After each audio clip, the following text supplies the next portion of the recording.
Hi, everybody. My name is Lenise Whitley, and thank you so much for joining us for the first Team Phenomenal Hope Support Group meeting. I am so thrilled to see you. I really, really am. Before anything else, I'm just going to tell you that I'm a pulmonary hypertension secondary to left heart failure patient. I'm a member of Team Phenomenal Hope's board as a patient advocate. And this is our first inaugural meeting, so thank you all for joining us. We're going to have a few words from Linda Appleby, who is CEO of Team Phenomenal Hope. Linda? Good afternoon. Good afternoon and morning, everyone, for joining us. And we're very excited. We've been talking about doing a support group meeting, and Lenise has graciously volunteered along with a great committee of folks. And this is our first public presentation, and we're very excited at Team Phenomenal Hope. Our mission is very patient-centric in the pulmonary hypertension space, and this is just one of many exciting programs that we are launching this year and next year. And we do have more support group meetings coming up. Lenise will tell you about those. And please tune in to all of our webinars and Twitter chats and special events during Pulmonary Hypertension Month in November. So thank you very much for joining us today. Thank you, Linda. Thank you. And you know what? I'm going to get some housekeeping things out the way first before Sue starts, because when Sue starts, I know, like me, myself, I just want to go right through it because I can't wait to hear it. This is your meeting. Okay, so this is what you want us to talk about. What do you want us to talk about? What time is good for you? When in the month do you want to talk about it? What are your concerns? What are your cares? This is your meeting. So you have on the invite, you have my email, okay? And you could email me anytime and let me know. And we will definitely, because this is very patient-centric. We want to know what you think. We're the patients. So it is all about us. So that's the first thing that I want to talk to you about. And I have to look on this little yellow pad because one of our printers, mine, is not working. But also too, you're all muted, or you should be all muted right about now. And the reason that we did this is because when Linda starts presenting, we want to be able to hear it clearly. And sometimes background noises come in. So if you have a question, put it in the chat. Or if you're on the phone, send me the email. It's in your invitation, abbynisi@gmail.com. And I'll be checking my phone. And what we'll do is at the end of her presentation, I'll call your name. You unmute yourself, ask your question, and we're asking that you move back because this gives us a little bit more where people get more people can talk. You know, more people can get their questions out if we do it like this. I'm going to just tell you real quick about Team Phenomenal Hope. It is very patient-centric. It's a great organization. There are a lot of great organizations out there, okay? So as a patient, you should want to join some kind of support group because it's not an easy disease. A lot of people don't understand it, and you need the support. The program we're going to focus on right now is our program called Unmet Needs. Unmet Needs is a program where lots of times, most of us, me included, are on a fixed income. So we're living within that income. And if something happens outside that income, we're stuck. So Unmet Needs is a program that is set up only for PH patients where if, well, mind you, let me start out by saying you cannot use it to buy medicine. That's against the law. We can't do that. But say your car broke down. You know that car that you've been hoping and praying that lasts till payday, or it didn't. Then that's what you use the unmet needs for. You know how maybe you lost a lot of weight. Maybe you gained weight because of the medication we take. It does all kinds of things. You need clothes. That's unmet needs. Say you need food. Unmet needs. Now, on the other hand, say you need a concentrator. Your concentrator died. That's equipment. That's also unmet needs. Basically, what it is that it comes out on the first of each month. It's one little line on a spreadsheet, and it's information that we all have. Our names, our address, complete address. Don't just put 123 Smith Street. Where? put your complete address, have a PayPal account. That's very important because that's where your funds are dispersed from, okay? And your doctor and where you get your drugs. If you get your drugs on the corner, then you put corner drugstore. If you get them from CVS, you put CVS. You don't have to put the whole address, just where, okay? And we're gonna ask you, why do you want it? You know, now you can't say something like, I'm going to Acapulco. Come on. But this is so much that we as patients on a fixed income, things happen. And maybe if we have this extra money, we can get the medicine we need, or we have this extra money, we can buy more food. Because we've all seen from COVID where we were kind of stuck without the necessities of life. So think about that. Go on the website, www.teamphenomenalhope.org, and look at unmet needs. A lot of people have donated money to be so that you can have the things that you need. Is very important. So do it, and there's no credit check, there's nobody co-signing. Boom, it's for you. So please take advantage of it. The other thing that I'm going to say, I think that's the end of the really and truly. I think that is, oh, in November. November is Pulmonary Hypertension Month. We're going to celebrate it. We plan on celebrating it. We're going to celebrate it. We should celebrate it. We made another year. We should celebrate. We're going to have a meeting in November. And the the guest speaker will be Julia Feitner. Julia is a PAH patient. She has Remodulin. She has traveled all around the world with her husband and 2 kids. Her kids aren't even in high school. And she's traveling all over the world with these kids. So she has I heard her presentation and there were so many things that I didn't think of. Now we've all been kind of stuck for a year, not going anywhere. Maybe this year you want to go. So time and date to be determined, but we will definitely send you information on it. Okay, so that's what we plan to do for November. But like I said, this is your meeting. Let us know whatever it is, what you would like to see, what you would like us to do. That's the end of that. We're going to go into, I'm going to talk about Miss Sue for a minute, who is our guest speaker. I was reading Sue's bio. I got tired. Sue's too busy. Sue, she knew from the age of 5 that she wanted to be a nurse. Now, these are all the different nurses Sue has been. She's worked in ICU, labor and delivery, special cord injury unit, orthopedics, has been a head nurse, an ER nurse, an educator, a medevac nurse, a pediatric ICU nurse, a pediatric, has been in a pediatric team, an ECMO specialist, which I'm not real sure what that is, but Sue can tell us, and organ donor champion, and she's been a pediatric end of life liaison nurse. And just because she had the time, because she really didn't have anything else to do, she was a paramedic. Okay, Sue has been a PH nurse for 6 years, Sue. 6 years, and is quite passionate about it. I had heard about her briefing from somebody else. I haven't heard it because I want to hear it for the first time too. So without further ado, Sue. Thank you so much. And I am delighted to have the opportunity to speak to everybody today. I am going to share my screen. Not what I wanted to share. Yes, I am. It is. Okay, from the beginning. There we go. That is what I wanted to share. So I will tell you that ECMO stands, just to get that out of the way, it's extracorporeal membrane oxygenation. And it's basically a heart-lung bypass machine that we put patients on whose lungs are very sick and who need time. The lungs are not working properly, and the ECMO does the work of their lungs while they have time to hopefully recover.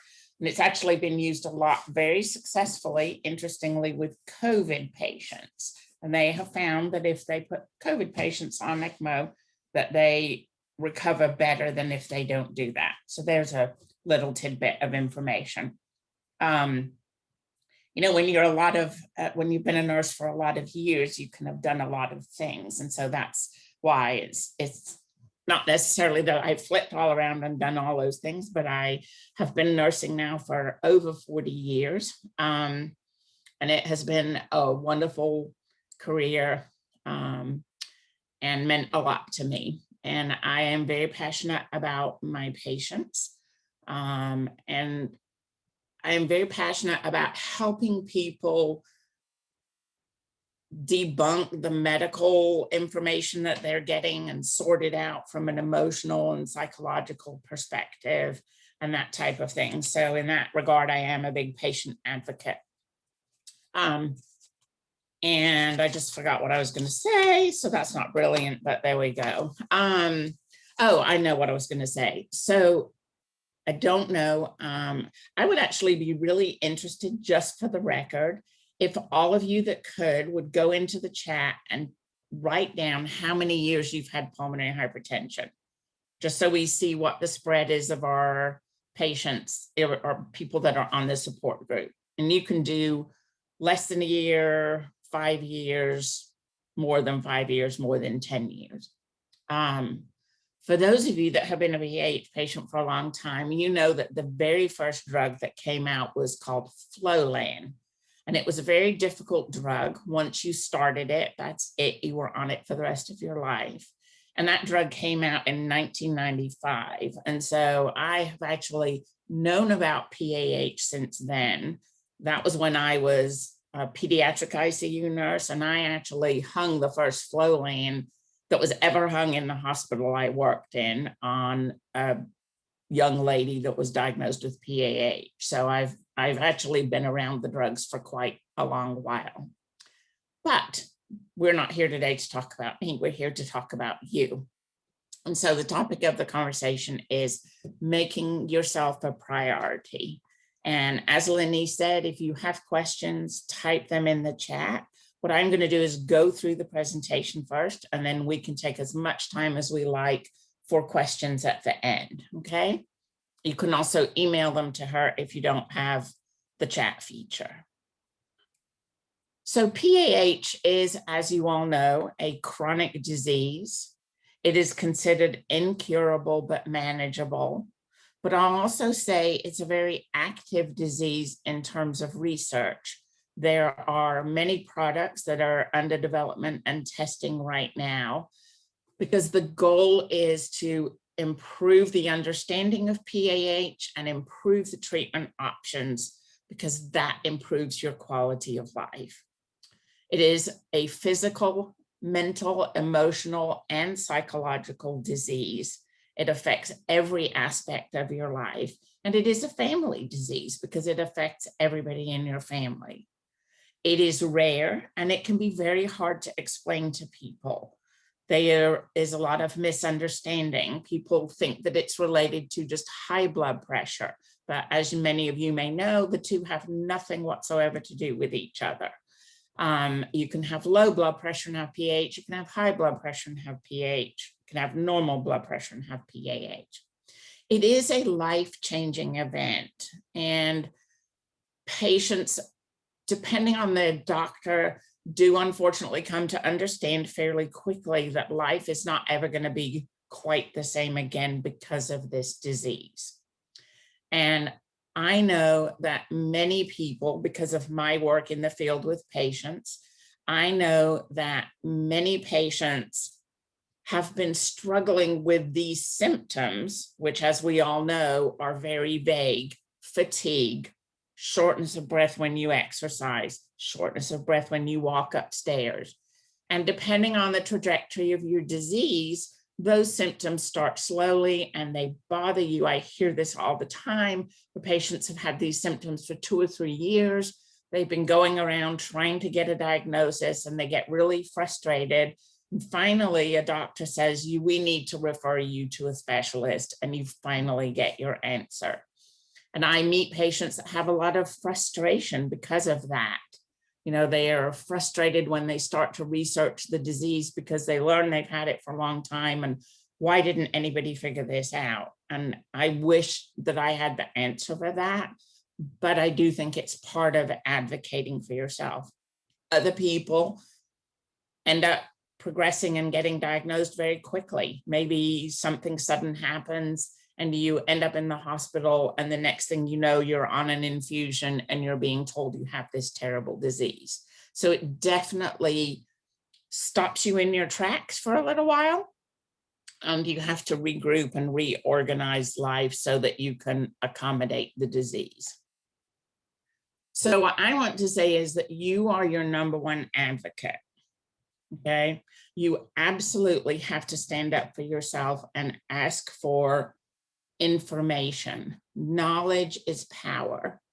And what I'm going to say is that outside of the PAH community, there's really a lot of ignorance about PAH, and people don't understand it and they don't know it well as a disease entity. I'm going to say that it's very easy to find misleading information, and it's very easy to feel overwhelmed and discouraged. And it's also very easy to feel isolated because you're by yourself, and a lot of the time you don't feel like going out and you don't feel like doing anything, which adds to the difficulty. And we won't even talk about COVID. So what I want to say, making yourself a priority. We are talking about mental health some today, but I also want to talk about physical needs. Okay. So medically, I want to tell you to ask questions. You need to understand yourself. You need to, like, why do you have PAH? I love that Lenice introduced herself as saying she has PAH secondary to left heart failure. There are lots of reasons that PAH gets diagnosed. There's lots of reasons it develops. And each one of you is different in that regard. You need to understand what your drugs are and what they do. And you need to understand the way your condition is right now. Okay. I would love for you to take the time to know what your treatment options are. So I work for CVS Caremark as a pulmonary artery hypertension nurse educator. I know that we have a handout. I'm not sure what other handouts are out there, but ask your physician's office or email Lenice and we can get you this information. But we have a handout sheet that lists all of the drugs, and it lists what pathway they work on. And it's really important for you to know this. Know that you have different treatment options. There used to not be any treatment options. There was Flolan, and for several years, that was really it. And then there were drugs like sildenafil and those types of drugs. But there has really been an explosion of therapies onto the market in the last, I'm going to say, decade or a little bit more. When you're going to the doctor's office, come prepared. Have goals for your visit. Write them down on a notepad, and don't be afraid to get the notepad out and make sure that you get all of your questions answered. If your doctor uses medical jargon, and I've never met one that didn't, they don't mean to use medical jargon, they just can't help it. But if you don't understand what they say, ask them to clarify it, or reach out to somebody else that you know, or your PAH nurse, and say, what does this mean? I don't understand, because you need to know what it means, because that affects your disease path. If you can, write down your questions or your answers and have someone record the answers to those. And if you don't have anybody to go to the office doctor's appointment with you, I would encourage you, most of us have a cell phone these days, and you can record the conversation. And if you ask the physician, if you say, hey, Dr. Smith, can I please record this conversation so that I can go back and listen to it later so that I can really understand what you're telling me. And actually doctors like that because it means that you're engaged in the process. Making yourself is a priority, putting yourself at the top. I know a lot of women especially want to take care of everybody else first, and they put everybody else first and don't take care of themselves. And I'm asking you as a patient with PAH to stop doing that and to put yourself first. So talking about you being a unique individual, I've already touched on the fact that PAH happens for a variety of reasons. And I will say I meet a lot of patients that don't know why they have PAH. Sometimes you get the diagnosis of PAH first, and then you continue to get worked up, and then you get an additional diagnosis. Sometimes you get another diagnosis followed by a PAH diagnosis. So it's definitely important to ask the questions to know why you have it. I'm going to encourage you to ask questions, but I want to urge you to use the best resources. So that's Team Phenomenal Hope, PH Aware, PHA.org. Use the professional organizations.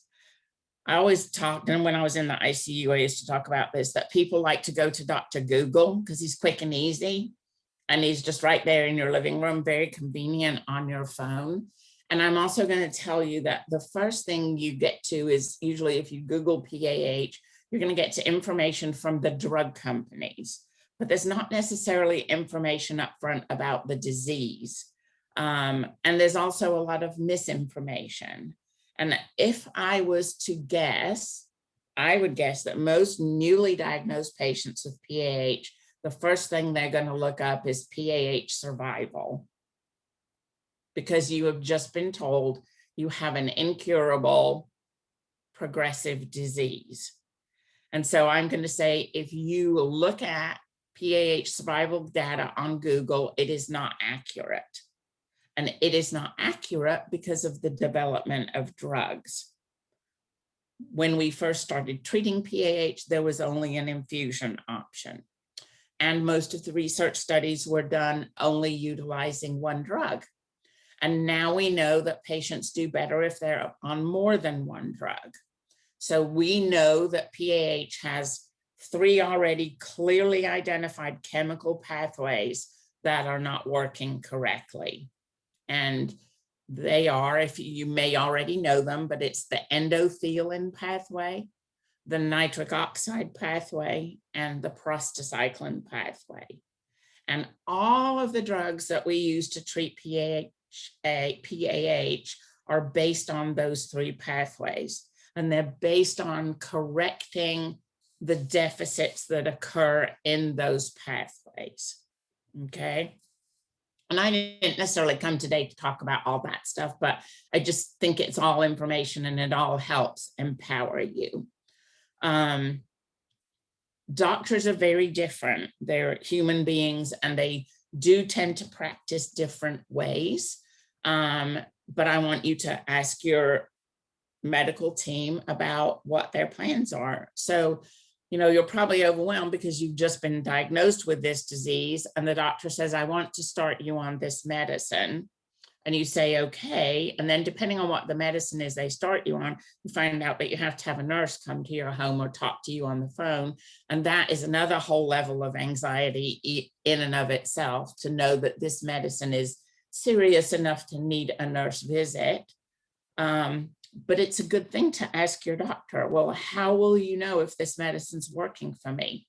How will I tell that it's doing what I need it to do? What will you do if this medicine doesn't work as well as I want it to? Because I think that is A, telling your doctor you're engaged, and B, it's empowering yourself and making yourself the priority. It's better to know that there might be additional steps rather than to wait until the steps happen and then suddenly you're in trouble, okay? And I'm a very big advocate of getting a second opinion. I think that if you are unsure, if you do not feel like you're getting the answers to your questions, if you feel like you're just being brushed off by your physician, and I'm going to say that most PAH specialists are very dedicated to their patients and they communicate really well with them. But if you are not comfortable with the dialogue that you can have with your physician, I'm going to urge you to get a second opinion and use the support groups, use a source like Team Phenomenal Hope to gather some of that information. to find out where you can go. There are designated registered PHA centers around the country. There are some excellent physicians who are not yet designated in that category, but and there are certainly some centers of excellence. So you would always want to give the best to your family member. You know, most of us, especially if we're mothers, would go to the ends of the earth for our children, and you should go to the ends of the earth for you. You want and you deserve the best. And so don't just accept what you're told and go on and just say, oh, well, there's nothing else I can do. I always say in nursing, there's always something else you can do. So it's easy to feel isolated. I'm going to say that not all support is equal, okay? And I'm going to touch on Facebook just because I actually was reading Facebook, and I don't go on there very much, but I was looking at Facebook this last weekend, and I said, oh, I haven't looked at Facebook all weekend. I'll look at it. And I got so depressed reading all of my friends' news feeds, and I thought, well, here I am, and my life is boring, and this, that, and the other's going on, and everybody else is out there having a good time. There are some excellent Facebook support groups in the PAH arena. I would encourage you to check them out. But then I want you to do this. I want you to tap into the conversations that are happening on those support pages. And then I would want you to tap into how it's making you feel. Do I feel better? Do I feel supported? Do I feel cared about after I've been on this page? Or do I feel depressed or gloomy or worried or anxious? And I think we can look at support, and sometimes it is and sometimes it isn't. And the only person that can decide whether or not that support is helpful to you is you. And it's by really taking a minute to just check in with yourself and say, is this helping me or is it hurting me? And I'm going to say that anything that is hurting you or dragging you down is not something that you want to engage in. When my daughter was a teenager, I had a girlfriend. We used to work together in the emergency department, and we went out for dinner. My daughters and my friend and I all went out for dinner, and we were coming home, and my very wise teenage daughter said, Mom, you've got to look at people and you've got to figure out whether they're positive energy or negative energy. And you've got to surround yourself with positive energy people. And I still kind of laugh about it because it is so true. You know, you need to find some positive energy people to support you. Your disease path is unique to you because it depends on your underlying reason for having PAH. It depends on your other underlying reasons of health conditions that you have going on. So, and I'm going to say that in reference to a support group stuff. If you hear somebody that's sort of sharing all gloom and doom about their prognosis and their condition and what's going on with them, then it's important not to just assume that that's going to be your course, because your disease and their disease, it's the same PAH, but the reasons are different.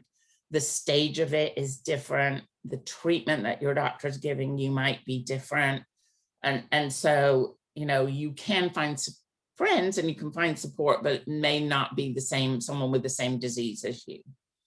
Use the best support sources. So all of the drug companies have peer-to-peer programs where they can connect you with another patient that has PAH, just like you. Use organizations like Team Phenomenal Hope that are fantastic.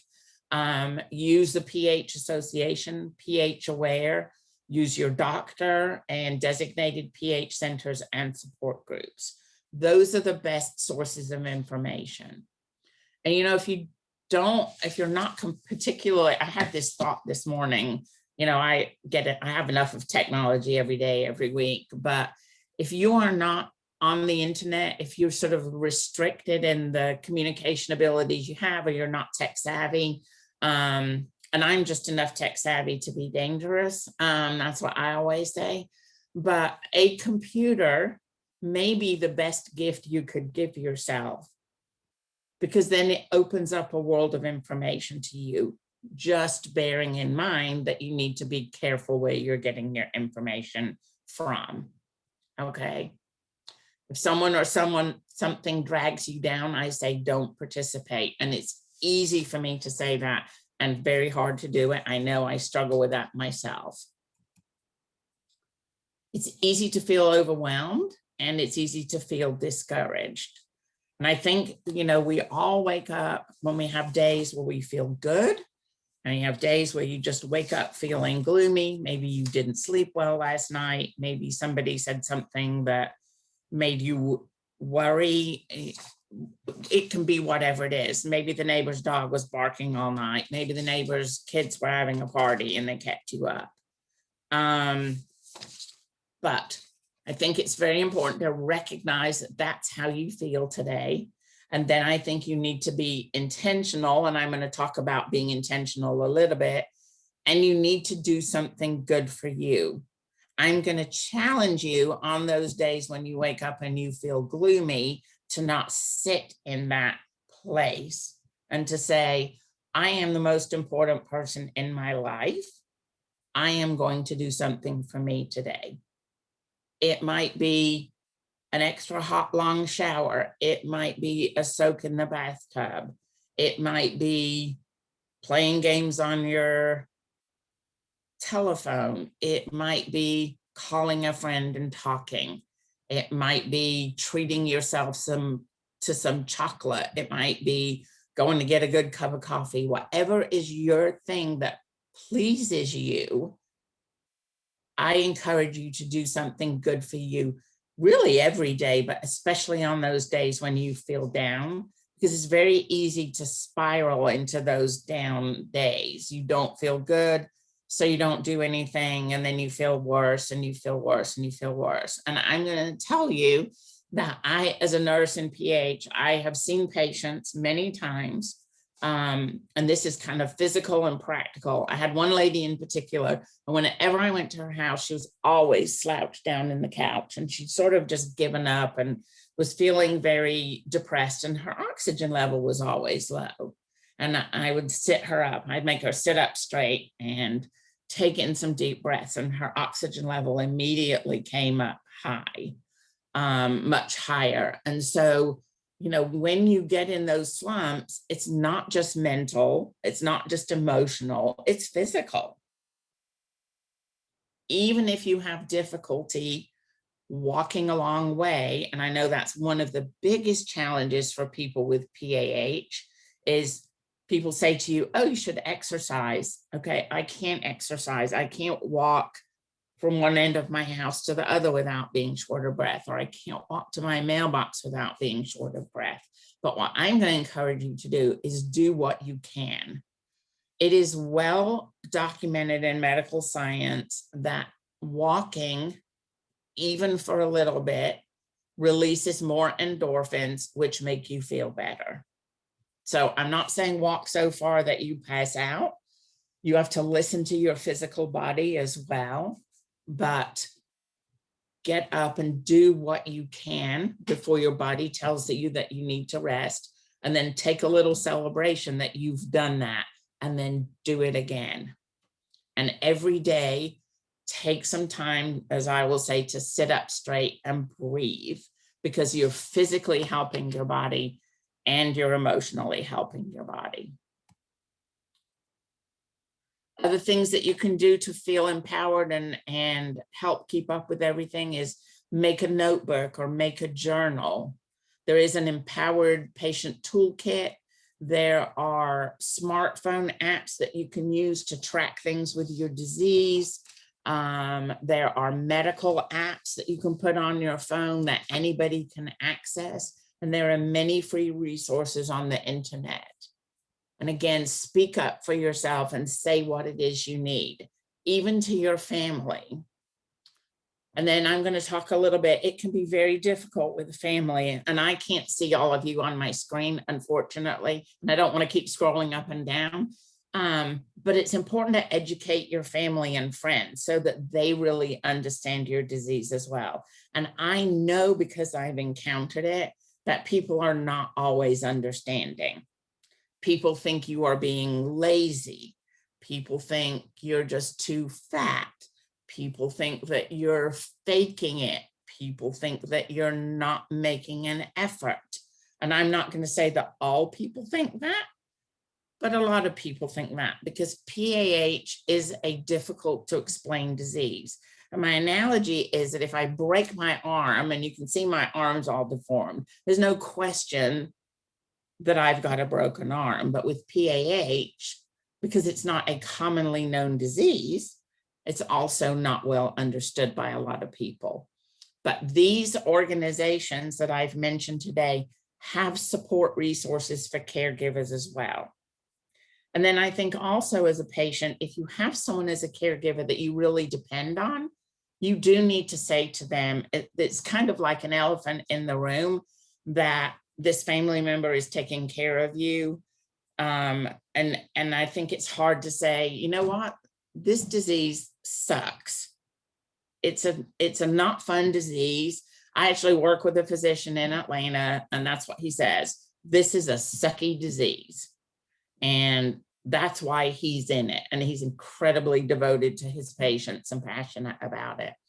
And I think it's important to say to your family and your friends that help take care of you, this is a sucky disease, and I'm sorry that it's impacted all of our lives. And remember to tell them, thank you for taking care of you. Thank you for helping you.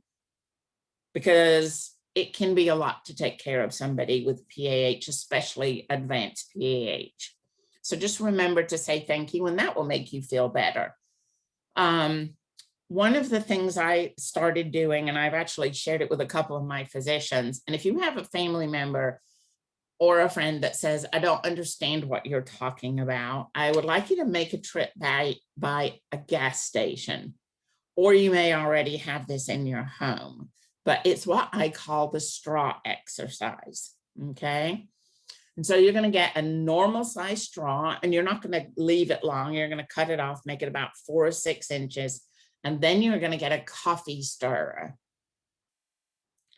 And you're going to ask the person that you're trying to explain to put the regular size straw in their mouth and breathe in and out through their mouth for several minutes. And it's actually quite hard work. Then you're going to have them switch out the straw for the coffee straw, which has a much smaller hole in it. And you're going to ask them to breathe through the straw through their mouth for 2 or 3 minutes.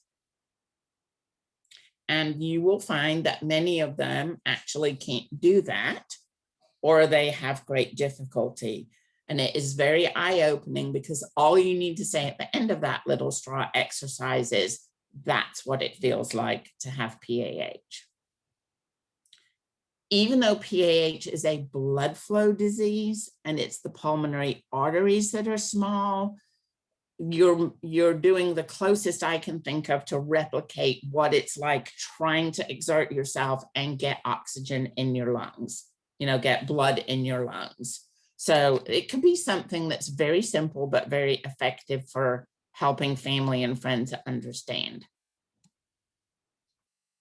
So, there are all sorts of resources online for others to help get resources. Frequently asked questions. There's a thing called the Roadmap to Hope. There are literature resources on coping as a caregiver and caring for your loved one. And there are also the support groups and resource agencies who are all incredibly committed to you as patients, because they know that you have a bad disease and that it's hard to get support and information, okay? You can turn to any of them. So then let's touch on mental health a little bit. So what is mental health? Well, it's not just he or she's crazy. That's not what mental health is.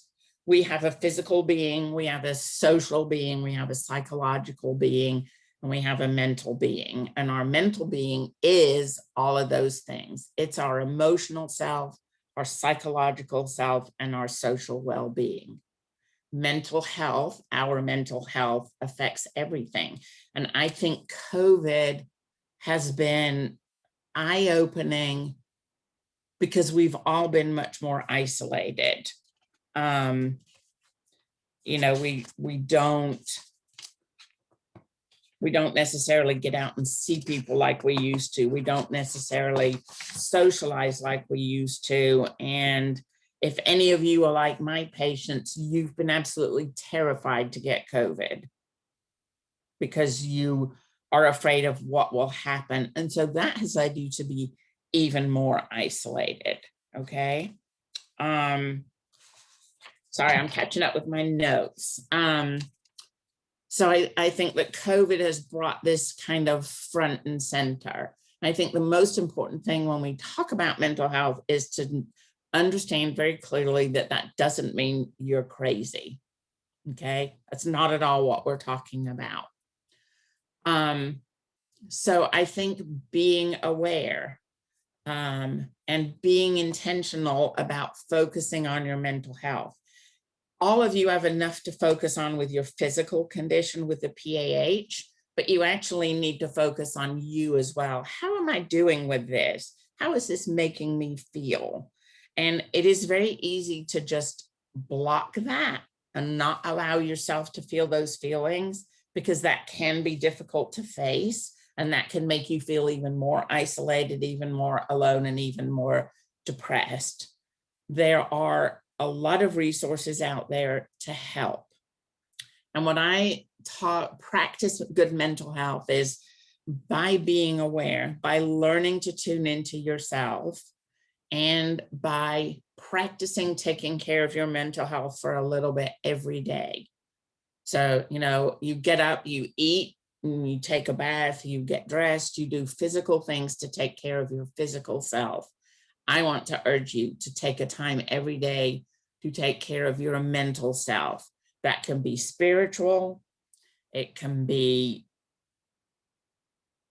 depression related, it can be anything that you want it to be, but it's that thing that is not physically what you're feeling, but emotionally and psychologically what you're feeling, and make this a priority. So you might have all heard the term of living intentionally, and a lot of people are kind of focusing on it's a buzzword type of thing right now. And living intentionally, and I'm going to tell you something, it's something I practice, but I have not certainly perfected by any means. But it means a choice, making a choice to live purposely each day. So don't just react to the day and just don't go into survival mode for the day, but it's really saying, I am going to do this today. It is my intention. And I live in a university town.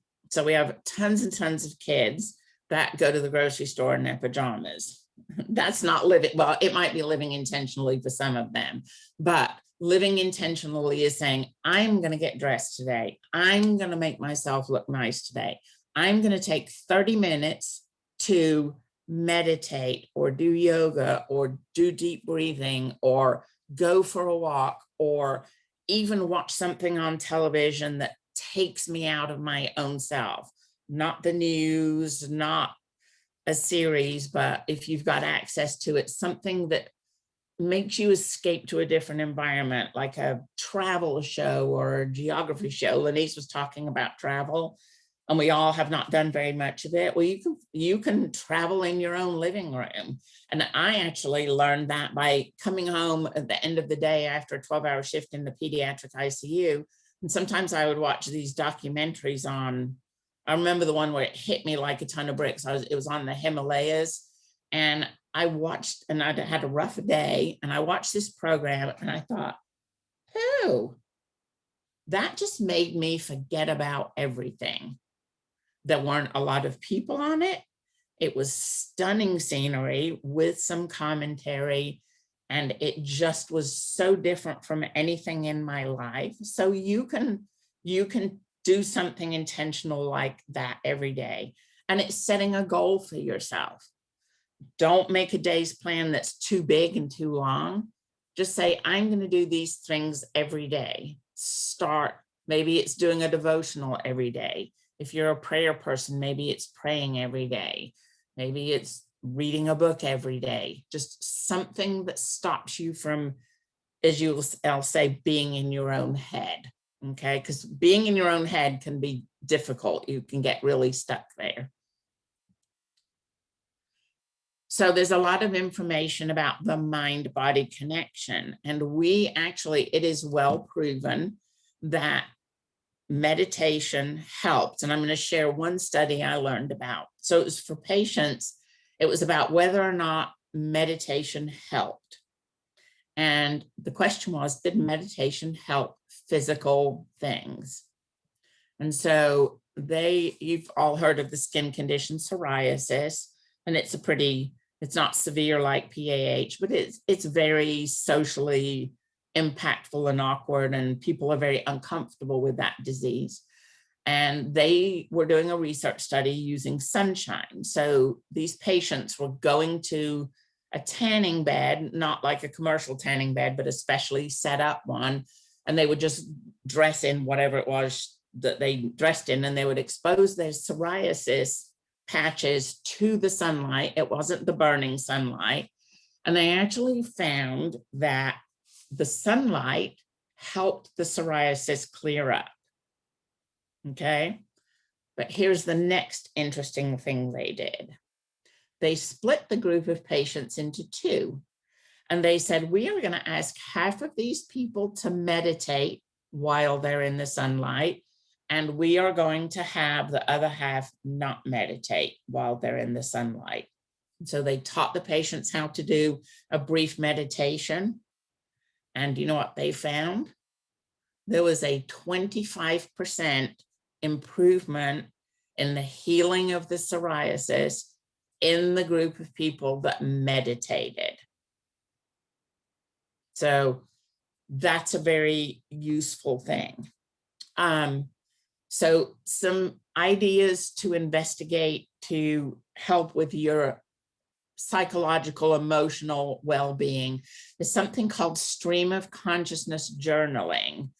And I've never been a great journaler. That's, just me. And not everybody is. So I'm not saying you should do this if you aren't a great journaler, but many people journal to kind of record their day and just keep a track of their life and what's going on.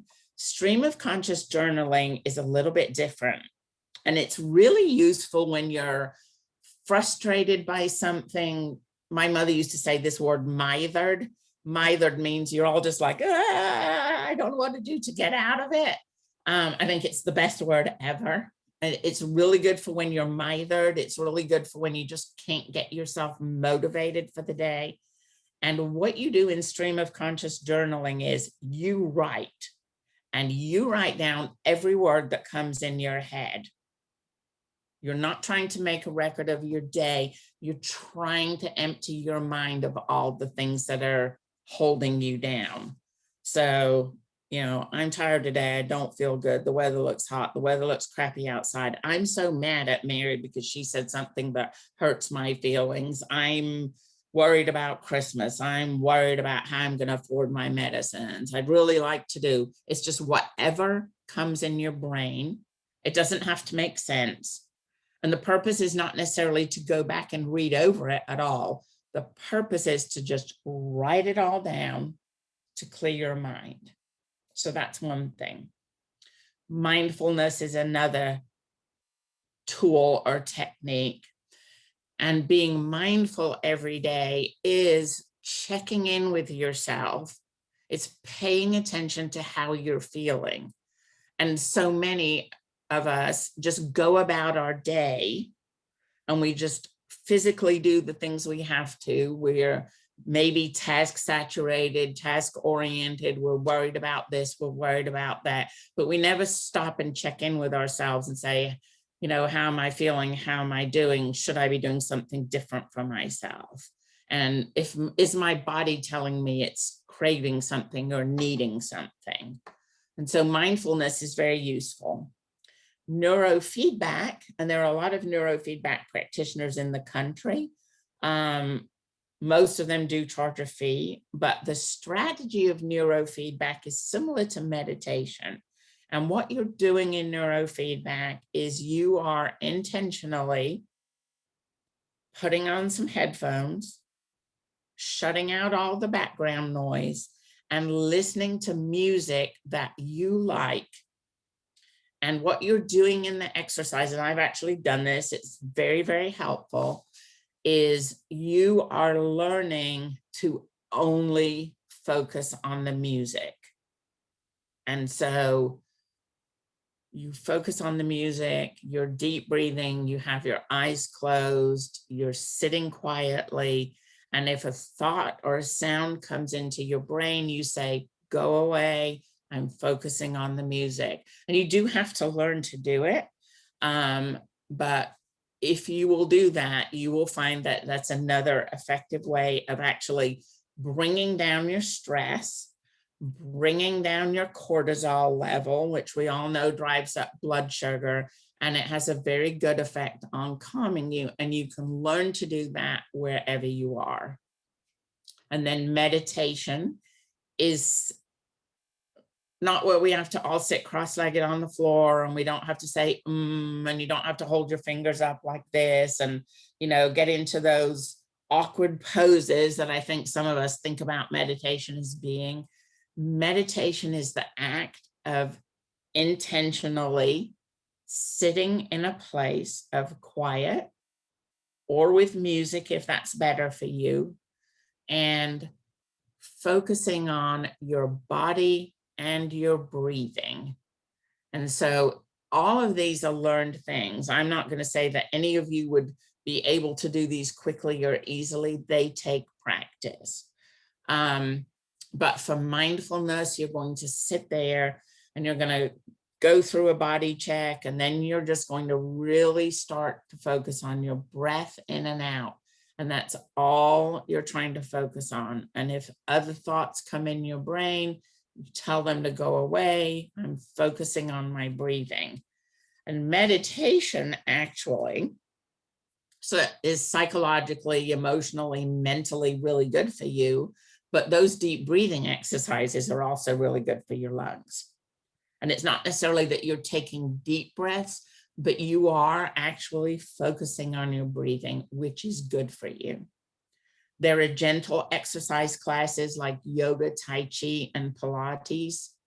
And then I would urge you to reach out for counseling and even to a psychiatrist for medication assistance. And I say a psychiatrist not because I think any of you are crazy, but I actually learned that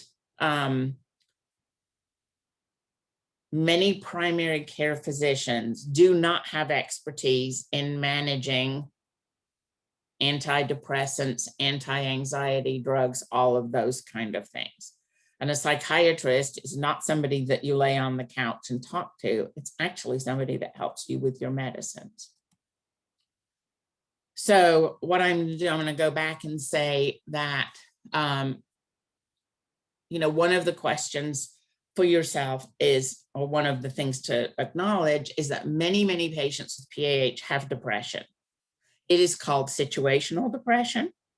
Some of you may have had a tendency to depression your whole life, and this has kicked you into a new place. Some of you may have been very active, or you're young and you're just completely blindsided by this diagnosis, and that can cause a depression. So I'm going to just be clear for a minute and say that depression, I talked about PAH being treated on pathways, the 3 chemical pathways in PAH that are out of balance. That's what we treat. And so the treatment for depression is actually treating chemical pathways that are out of balance in your body. And it is not anything that you can control. It is something that happens to you. You didn't want to be depressed or down. You may not want to acknowledge that that's what you are, but I will tell you that many, many patients with PAH do get depression, and they do struggle with it. So one of the things to ask yourself is, well, do a check-in with yourself. Do I think I'm depressed? If you have access to the internet, you can actually go online and you can find a depression score, a depression test, and you answer all these questions. And it's not necessarily, it's sort of been eye-opening for me to learn about this, because it's not necessarily what you would think. Depression doesn't necessarily just manifest itself as sitting gloomy in the corner and not doing anything, although that can be part of it. But there are online a lot of resources for that, and I'll touch on some of those in a minute. So we've sort of already talked about this, but there are 5 reasons to meditate. Understanding your pain, lowering your stress, connect better with yourself, improve your ability to focus, and reduce brain chatter. And that's, that all that goes on in our heads. And we all have that goes on in our heads to some degree or another. My husband will sit in the chair and say the most random things. And I'm like, where did that come from? And he says, oh, you have no idea what it's like to live in the mind of Chuck. And, we all have our own mind, right? We live in the mind of Lenise or Sue or whoever else it is. And meditation helps with that. Okay. So has COVID been good for anything? Maybe our drawers are more tidy. Maybe our closets have been tidied up. Maybe they haven't, because you said you were going to do all that when you got isolated with COVID, but then you just can't be bothered, because what's the point? Because nobody's coming over anyway, and nobody's going to know whether your drawers are tidy or not. I will say this, that from a medical perspective, in this last year, the incidences of flu and really sick children from things like RSV was down, because we were all paying much more attention to cleanliness. We're wiping off a grocery cart. We're wearing masks. And as one of my friends said, I sat in the doctor's office with a mask on and a lady coughing, and I thought to myself, why haven't I worn a mask always in the doctor's office? And so I think there have been good things that have helped with overall health, but there's a lot that's been very difficult about COVID. But if there's one thing that's been great, it is the absolute explosion of online resources for people. And so, online counseling is front and center right now. Michael Phelps, the Olympic swimmer that has won all those incredible gold medals, has struggled his whole life with depression. And he actually has, if you can find his interview about it, it's really, really good. He has been very open about it. He promotes Talkspace, but the #1 rated one is BetterHelp. There's another online counseling resource called Regain, and there's one called Faithful Counseling. There are other resources available. What I particularly like about these is you don't have to get up and go to a counselor every week. You're collecting with them electronically or telephonically, and you can connect with them. And I can't give you exact pricing information or what their stuff is. I'm just asking you to explore it. I'm asking you to sit and think if it would help you. What you can do is you can get access to a counselor frequently for a short amount of time. Because I know that a lot of you don't feel like getting up for an hour and going off to a counselor and sitting there and talking. And it's hard to know if you'll get the right counselor, and will they help you or will they not? And will they understand you and will they not?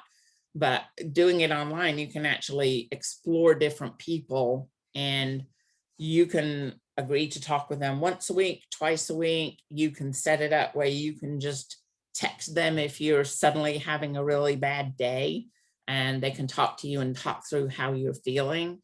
Whereas unfortunately, your physical doctor may not be adept at doing that. A counseling person is. If you have any experience with taking antidepressants or getting counseling, There is now genetic testing. If you've tried one or two antidepressants and they just haven't worked for you, you can now actually ask for a genetic test, and they will go through and they'll test your blood for all of the antidepressants on the market, and they will tell you which ones you should take and which ones you shouldn't. That can avoid a lot of headache and heartache. So again, that's part of advocating for yourself and asking for what it is that you need. There are also local and state health resources for mental health. And a lot of the times you can call them and you're not required to pay anything. You just can talk to somebody about emotionally what's going on. I wish I could tell you that doctors were trained in that and they were good at that, but they're not. Okay. Other things to make yourself a priority are actually, there's a ton of, what opened me up to all of this actually was my neurofeedback person told me about all of these resources, and I started watching them and I'm fascinated. So I'm not telling you to tell your PAH doctor to go away and have a nice life. I am not advocating for that at all. I am advocating for you to explore these things because they are well proven. So there is a documentary called The Connection. There is a documentary called Heal. And there is a documentary called Rewired by Joe Dispenza. And you can find all of those on these websites I've got listed here. You should be able to listen to them for free. And they are absolutely eye-opening about the connection between the mind and the body. That how your mind is feeling and processing things has a very real impact on your physical self. And so I would encourage you to investigate those and check them out, because I think there is lots of little things that you can learn from those that you can do to actually really help yourself. And so I am going to wrap up. We are going to do a little mindful breathing exercise, okay? Just right here, right now. And then once this is over, I'll give you a minute and then we'll open it up for questions, okay? And I hope you'll be able to hear it well enough. Close your eyes and rest your hands on your knees. Bring your attention to the touch of your body on your seat. Feel the weight of your body on your chair or cushion. Make sure that your back is straight and that you're comfortable.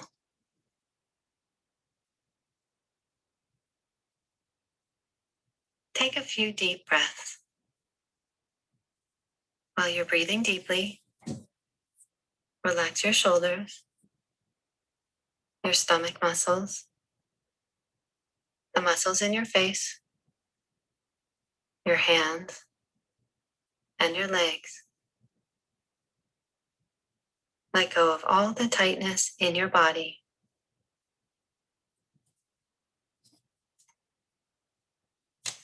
Now bring your attention back to your breath. Notice what it feels like as it enters through your nose, goes down through your throat, filling your lungs, and back out through your nose. Notice your stomach and chest rise and fall each time you breathe in and each time you breathe out. And just allow your breathing to be natural and relaxed.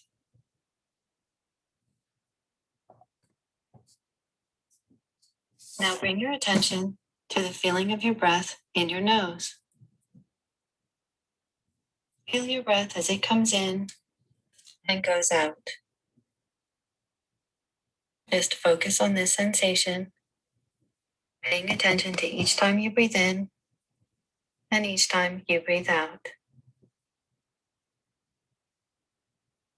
As you inhale, maybe your breath feels cool. And as you exhale, maybe it feels a little warmer.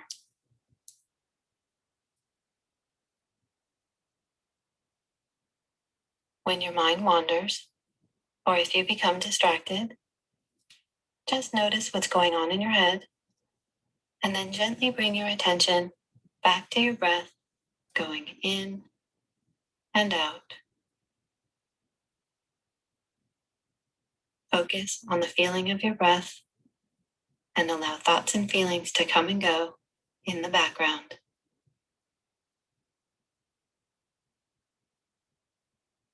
Now gently bring your attention back to the touch of your body on your seat and open your eyes.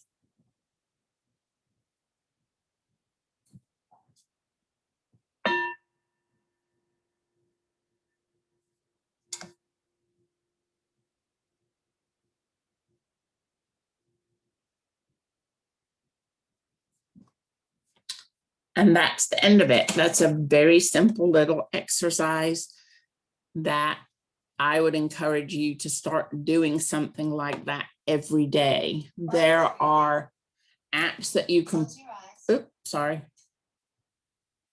There are apps that you can put on your phone that are, your health and your livelihood. Listen closely to this important announcement. Are you struggling to get in shape? yes, I am struggling to get in shape. Feel like your workouts are stalling? Yes, my workouts are stalling. I'm so sorry that that interrupted our nice, peaceful place, but that's life, right? There are apps you can put on your phone that allow you free access to thousands, literally thousands of short meditation, breathing exercise videos, okay, that are just audio. So all you need to do is find a quiet place and say every day, and it's actually something I started doing, every day I'm going to meditate for 10 minutes. And I was driving at that time, I was going out and seeing PH patients all over the state of Georgia and sometimes other places. And I was driving about 3,000 to 4,000 miles a month, which was a lot. And I would get stressed out. And I was like, but the car, if I find somewhere to pull off the road that's safe and away from the traffic, my car actually may be a really good place to meditate. And so that's what I started doing. So every day I would stop somewhere for 10 minutes and I would meditate. And it was incredibly helpful to me in managing my stress and managing everything that I had going on in my life. So look for those resources and check them out so that you are better able to focus on not just your physical self, but your whole self. And there we go. Thank you so much for the opportunity to share with you. Do we have any questions? Do we have anything in chat? You know what? A couple of questions came through, and I'm going to ask them. And Okay. one was, why do you think families are not willing to understand the disease? That's a very difficult, it's a very interesting question and a difficult question. And I think there'll be lots of reasons for it. One is that they just don't want to believe it because they can't see it. So they're a I've got to see it to believe it type of person. I think for some families, it is scary because to be told that your loved one has a disease that is progressive and incurable makes you think about that inevitable thing called death. And that's where people's mind tends to go straight away. If you are told you have an incurable disease, your first thought is, when am I going to die? And so I think for some people, it's that. And I think there are probably, 100 other reasons that people don't want to believe it. Like they don't want to believe that their partner that they love is not going to be healthy, is not going to be able to keep going and doing all those things they've done before. I think it's a variety of reasons. And I think some of it is just stubbornness and uncaring. I mean, I think as, maybe your family member doesn't care as much as you wish they would. And they may not be the best person for you to speak to get support for it. Okay. It can be all of those things. Okay. Can I ask you to stop sharing screen for 1 minute so we can see everybody? Absolutely. Okay. Let me figure out though. There we go. Marcy. Hi. Could you said something about the straw test. Can you unmute yourself? Yep. I just shared, Sue, awesome resources. And I think it's really important just with that question of being able to explain what pH is. I just put a link to a really short video that I think I use it a lot to explain to other people what it is. So it's like maybe 4 minutes. So if you guys want to check that out too, it's been helpful for me to explain to others and help people explain it to their friends and family too. Just want to share that. So glad you did. And Thanks, you know what? I Marcy. think maybe we'll go in another way with this. If you have a question, just throw your hand up in the air. I'm going to ask one that came over on the email. Can you explain peer-to-peer programs? Yes. So peer-to-peer, a peer, the definition of a peer is your equal or like you. Is everybody there? Yep, we're here. Okay, suddenly my screen changed. So it is somebody that's in the same position as you. So it is another patient. So peer-to-peer means somebody that understands really what you're going through because they're experiencing it. Is really what it is. And so you say, as you know, we have PH patients of all ages. We have babies and children, and we have young adults and older adults. And so it's getting connected with somebody who, I guess I'll say it, is in your same age stage and disease stage of life. And it's somebody that has been screened by the organizations that will set you up with those patients. So they've been found to be good and useful at giving support. They won't let you just anybody do it. You have to apply to be a peer-to-peer support person, and you have to be accepted to be a peer-to-peer. And I don't know if Marcy wants to add any more on that.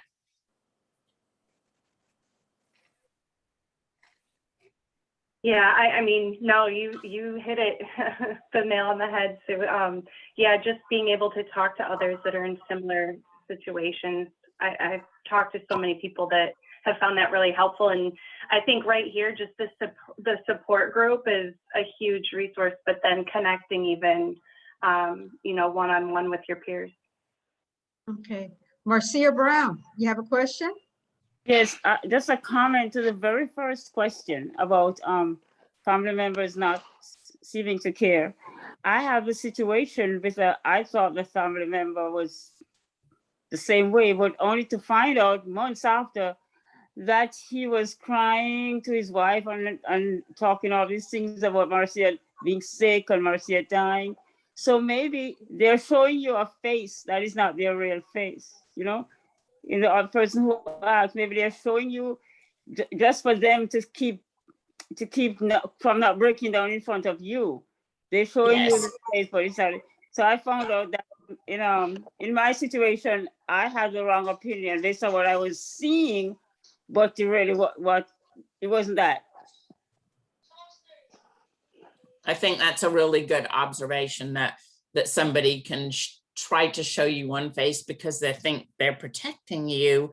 And yet, if you can be truthful about what the emotions and feelings are, it actually helps. Carmen Lozada. Hi, did you want to say something? Hi, how are you, everybody? Lenny, it's nice to Hi. see you. I'm so happy to be part of the interested support group. Definitely is necessary to us, definitely. I enjoy and learn a lot. Thank you so much for Team Phenomenal Hope for thinking on us and take our time. Thank you, everybody. Nice. Have a good afternoon. Thank you. Thank you. Anybody else have a question or something they want to say? So Tris W said forest therapy is very helpful and gets you outside. Also, Tara Brock, mindfulness training using RAIN, and that's an acronym, RAIN, is very helpful. And it said choose to be happy is something to do consciously every day. And I would agree with that. What is RAIN? I'm gonna ask Tris to spell it out because I'm not familiar. Okay. You can look it up. It's a type of mental health therapy Okay. that enables you to understand when you become emotionally triggered and not allow those emotions to take over and stopping them before they do that. Oh. And it's sort of like, I'm a terrible meditator. I cannot sit silently. So for me, RAIN is something I can do throughout the day. And it only takes a few minutes. Excuse me, I'm sorry, I'm eating my lunch. It's really rude. It's okay. But I find that it takes a while, but once I started to learn when I was starting to feel stressed, when I was having anxiety, or especially when all of us know when you have to go for your 3-month, 6-month office visits and tests, you get really stressed out and you start worrying, well, what if this, what if that? The RAIN has the steps to that allow me to realize that worry is nothing more than a thought. It's not real. And it immediately takes that emotion from catapulting into a big snowball. And it helped me manage my stress. I started using it about a year ago. And I would have to honestly say, I think my stress now is probably 80% less than it used to be. It's worked really, really well. But Tara Brock, she's on YouTube. A lot of her videos are for free. She's not some, woo-woo crazy person. She's a real, professional person with a degree in psychiatry. And it's very useful. So anyway, enough. I won't say anymore. No, that's great. Didn't you have words for those acronyms? Yes, and I always forget them. I think one is recognize, analyze, investigate, and then the ending part is nurture yourself with kind words, so that as you investigate it, is this really real? Is this really happening? Do I need to worry about? And if it is something, just nurture yourself in the moment. And I guess I can give you a really good example. 4 weeks ago, they thought that I had pancreatic cancer. I had to go in for the scan. And I decided to try RAIN. And what I did was exactly that. I just said, well, I don't have the answer yet. There's no need in me ruining my next 5 days worrying about this. And each time it popped up, I used the RAIN and just thought about something else, something that was nicer, something more nurturing. And I couldn't believe it. I didn't discuss it with anybody. I went and I got the test. I got the results. Thankfully, there's nothing there.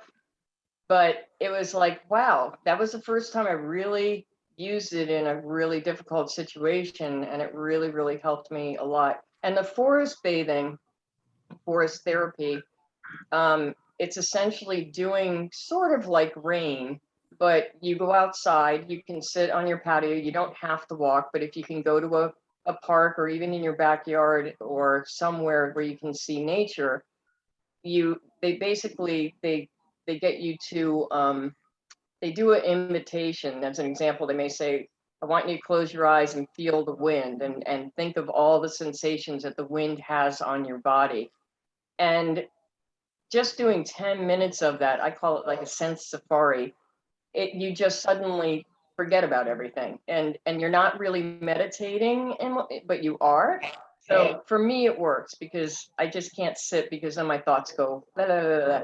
So anyhow, that's what that's all about. And so That is Thank you so phenomenal. much. Thank you. That is Neil- excellent. And it's all, it's all on the same strategy of stopping your mind and calming your mind. And there are just so many resources out there that you can use. And Zoom is a fantastic tool too, because I've been quarantining 4 years, and I've been taking classes. I'm now teaching a class, and I've gotten involved in some philanthropic fundraising stuff for Sjogren's Foundation and doing the walk and fundraising. And I got to tell you, I don't think about my pH very much. And while I was listening to your lecture, I made 2 pans of lasagna. So it distracted me. It distracted me. I listened to you and I didn't have to think, oh my God, I'm having trouble standing and doing this right now.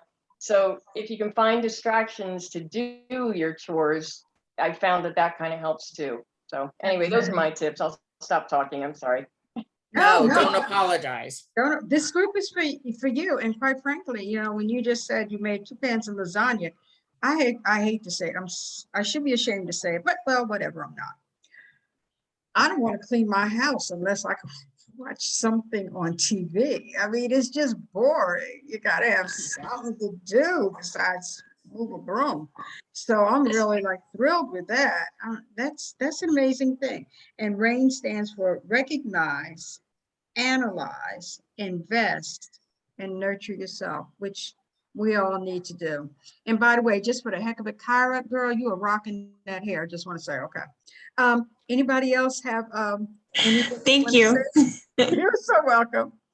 If I didn't think my kids would be putting me, I would do it if I was brave enough. I love that. The little girl in the background was my 16-year-old daughter. Uh-huh. Oh, and she's the one that encouraged me to do it. Looks good. And she doesn't have hair that color though. It's all right for mom to do it, but I'm not gonna do it. Well, her hair is originally red, so she dyed it black and green. Good for her. You only live once. That's it. And you know what? I'm so, I see a lot of you here with oxygen on. I wore oxygen myself for 6 years. We're having a lot of, okay, I'm off oxygen now because I had heart surgery, but we're having, and I know that there are a lot of people who are having trouble getting tanks. Donna, we were just on a support group from Methodist Hospital, and people are having trouble getting tanks because now with the COVID, people who had COVID coming out the hospital, they're coming home on tanks. So I know that it is a struggle to get tanks right now, but what I would encourage you all to do is, and Sue, correct me if I'm wrong, get your doctors or your nurses involved if you're having trouble. Don't try to make this, I'm on the phone 50 hours, or get them involved. Because I tell you what, real quick, my story, I needed oxygen. I was in the hospital for fluid overload. I have a fluid around my heart issue because I have left heart failure. Nobody wanted to give me oxygen because I didn't fit the Medicare guidelines of low saturation. I needed the oxygen for the heart failure. No company wanted to get, and I'm still in the hospital. No company wanted to give me oxygen. Thank God for the nurses, because Marianne Fedora at Presbyterian Methodist and Kimberly Hagerman at my insurance company, they got together, they ganged up. I can still see Marianne Fedora on the phone with her hands on her hips saying, "What do you mean?" And her head was here. "What do you mean I can't get oxygen for her?" And the thing is that get other people involved. We've already got so much stuff going on. Sometimes you need other people to fight your battles. Get somebody else involved. Sue, what do you think? I think that's a great point. And I think there's an oxygen tank shortage because of COVID, because so many people that have previously not needed oxygen that have had COVID are all and I'm sorry, I was looking at what somebody wrote in the chat, but lots of people are going home that have never needed oxygen before. And actually, while you were talking, you know, if there's any possible way to get a concentrator, that's the ultimate best. They can be expensive, but you can buy used ones. Yep. It's, you know, maybe there is some resources for unmet needs that could assist with that. But oxygen concentrator makes the oxygen itself. So you don't need a regulator, you don't need a compressor, you don't need a tank, you don't need anything. You need batteries to charge up the machine. You always need a spare battery to charge up the machine. But if you can log on to and find a place to get a concentrator, or have your doctor help you get a concentrator. And, you know, it's an interesting new dilemma in medicine, because previously there weren't shortages of tanks. This is a new thing. And so insurance may have to reevaluate whether or not they'll approve a concentrator before you, you know, get an actual compressor at home, because it just may not be available to you. So if you've exhausted your local resource for finding oxygen, then it may be that a concentrator would be something that your insurance, you could push your insurance company to get for you. And you know, that is a thing too, where if you can find, if your insurance company says no, do your research. And that's why there's unmet needs, okay? Do your research and do what you have to do. Anybody else have anything they'd like to say or a question? Yes, I have a question. Yeah, my question is, nurse, you spoke earlier about finding people with positive energy to stay around, but how do you do that if you're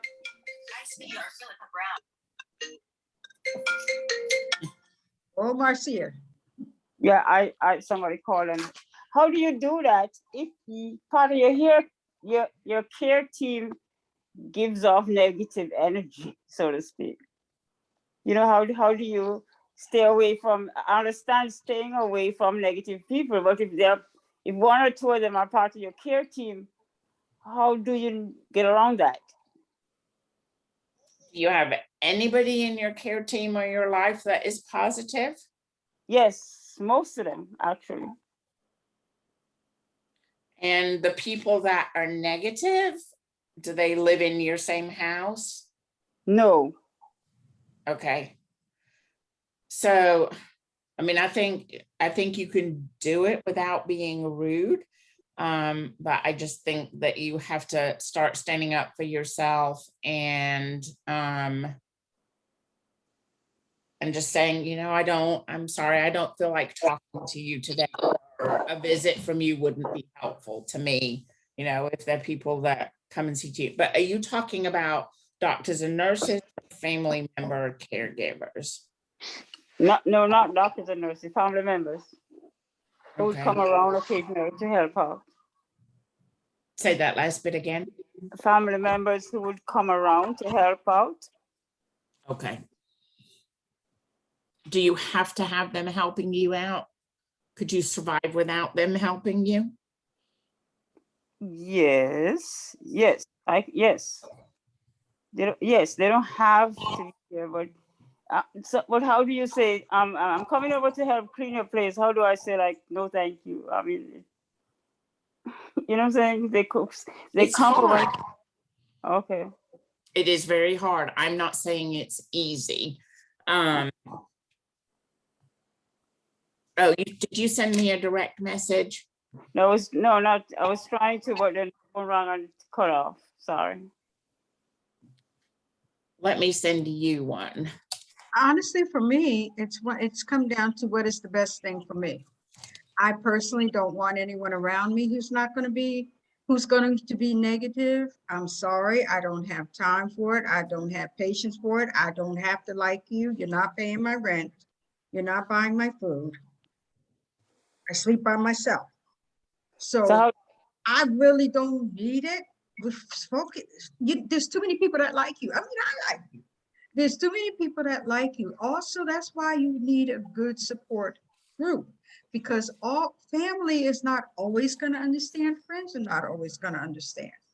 But Marcia, I know you, and there are not enough people in your life who understand. You don't need the world to be supportive.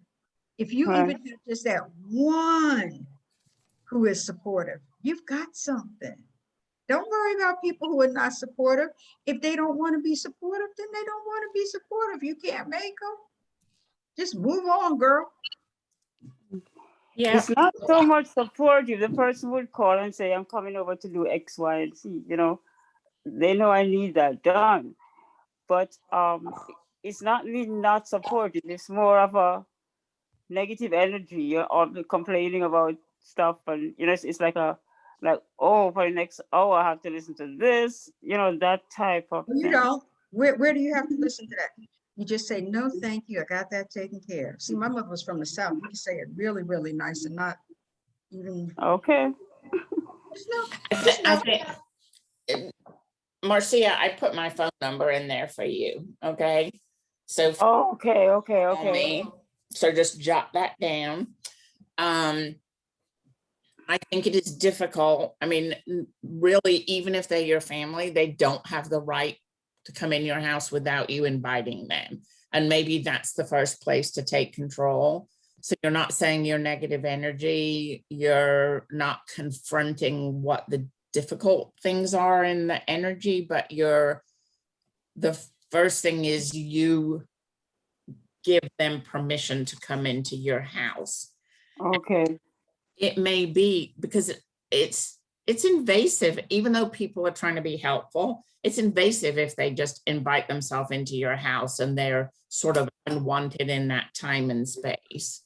And you know, so I think if you could try some of these things like the rain, like Right. think about it and prepare before they come. So you because it sort of sounds like you feel like you don't have a lot of control over that right now. Right. And so what you need is control over that.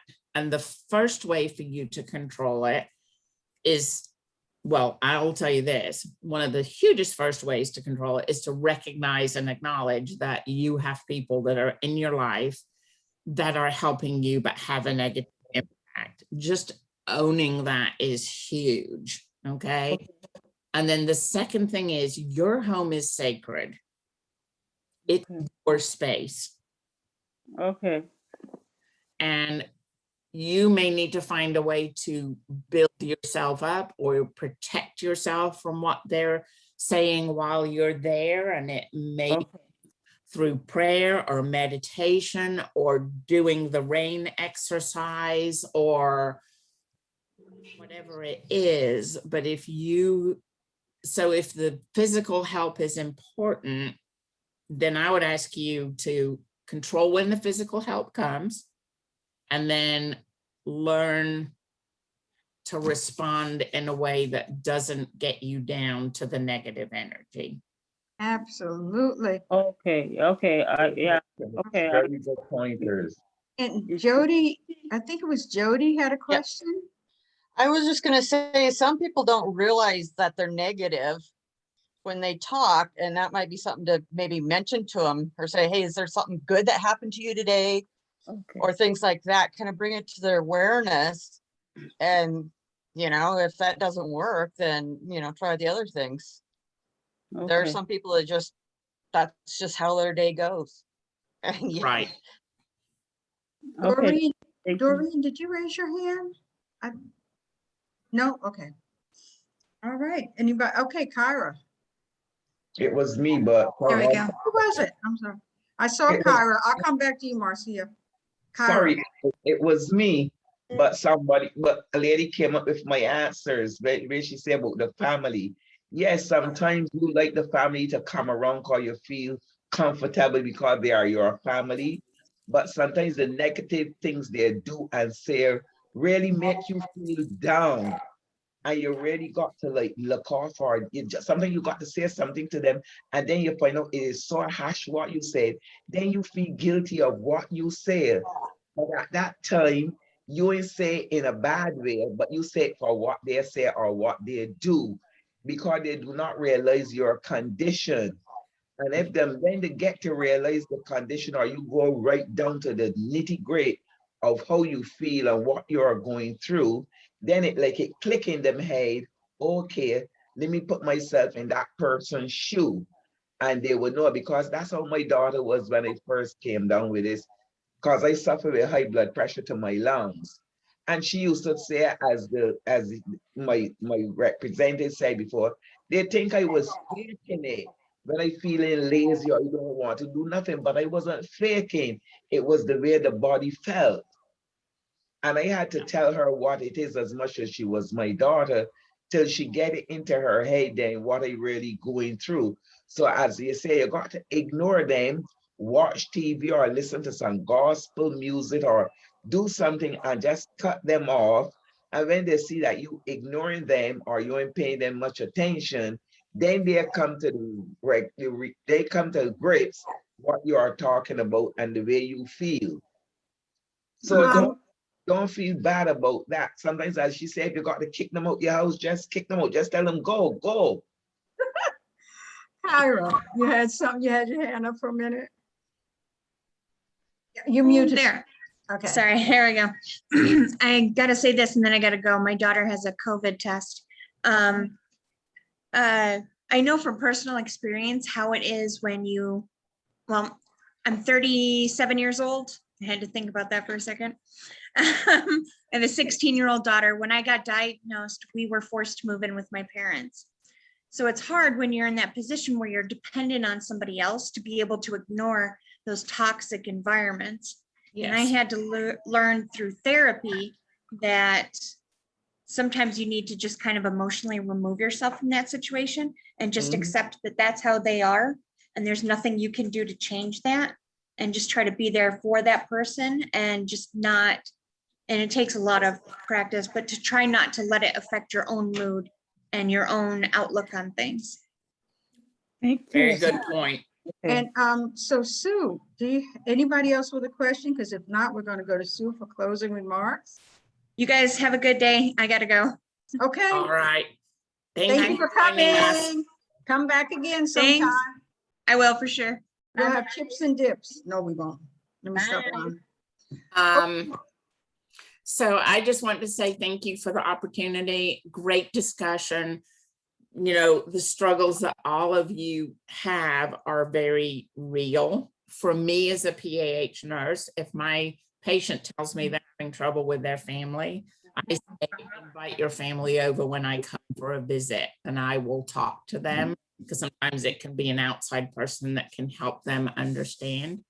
You've got Lanice's email, so if you want to get in touch with me for specific questions, email Lanice, and then she can pass it on to me. Okay.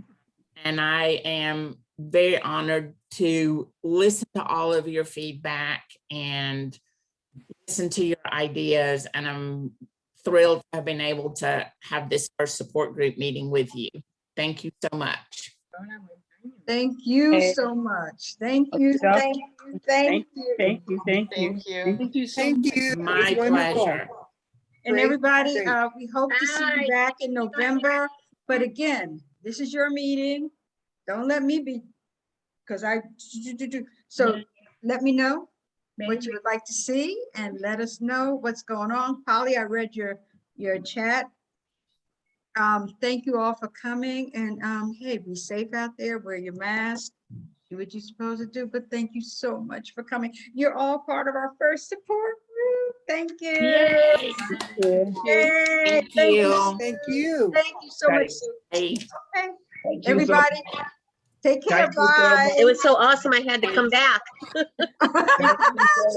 you so much for inviting me, Denise. Thank you so much. You are so welcome. Everybody take care. I'll be Oh at the my next God. one. Thank Thank you. you. I would lie and say we're having chips and dips, but we're really not.